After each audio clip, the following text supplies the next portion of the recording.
What's been great about Twitter is we just go right to it, break the news there, and then the cascade comes from there in terms of fans talking about it. And we've turned on comments for our writers, and it's not social media, but it's a social experience that has also worked out great.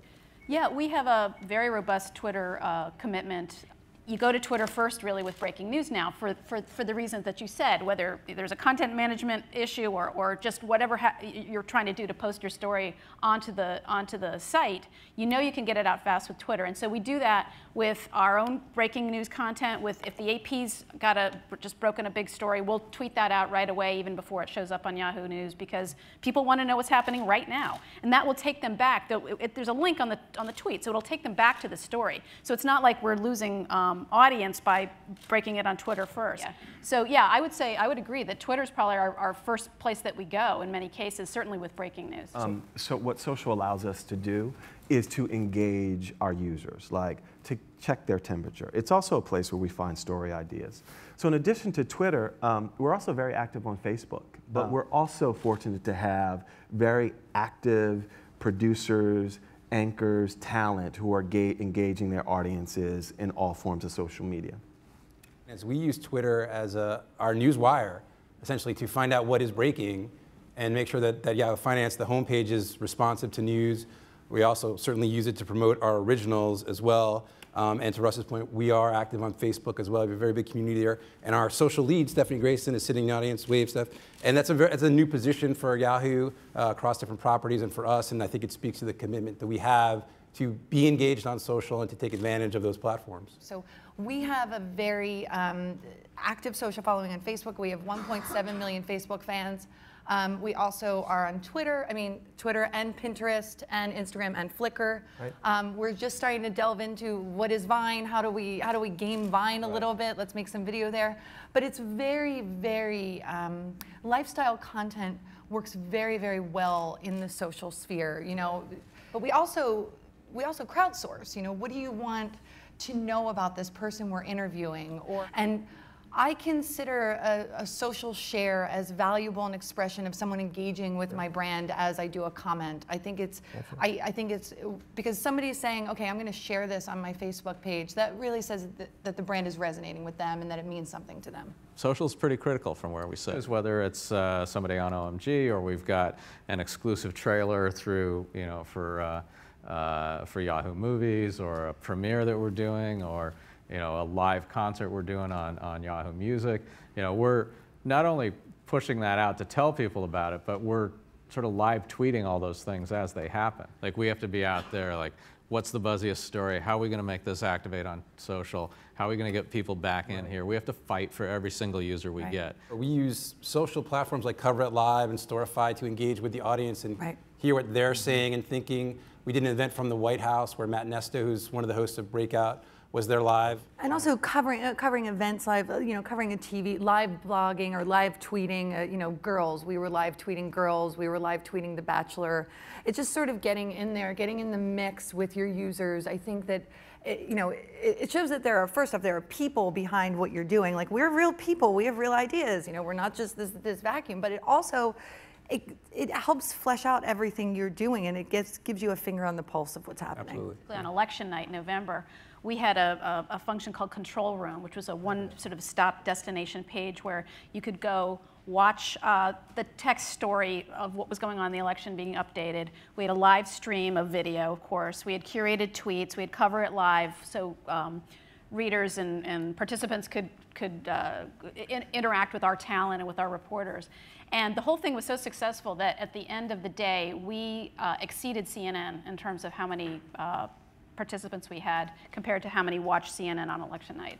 So just that experience of Cover It Live was incredibly dynamic for our audience. The more places something goes out, the less value it has, right? I mean, and the more, you know, and if it's old and whatever. So the more exclusive, if you could give us it first, you know, all of that, yes, I think that's number one. Again, exclusive for us is like part of our currency.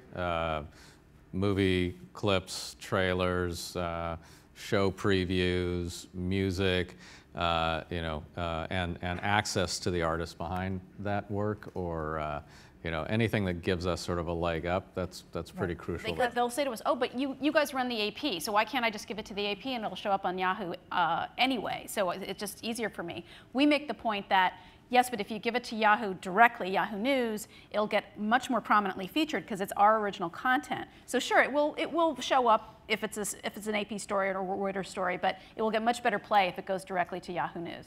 I think it's really about trying to build the relationship, and how do you do that, and that's a little bit more difficult, but I think obviously something like this is good. But in our case, getting to know our reporters and bloggers, it's a two-way exchange. There are things that we get because we handle a story a certain way, or we understand the sensitivity or something. Look, I might not always answer the email, but the emails that I will forward on to my team, if I don't have time, and also I'm not going to report the story out probably, so I'm going to forward it on to a person.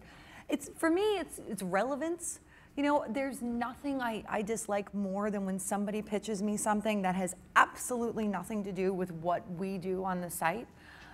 It's relevant. So the subject line is important? So the subject line is important. So it's relevance, tell me you know something about the site. Right, you know what's relevant to our team, and I'll also echo Bob's point about relationships. I mean, it's an impersonal world we live in more than ever.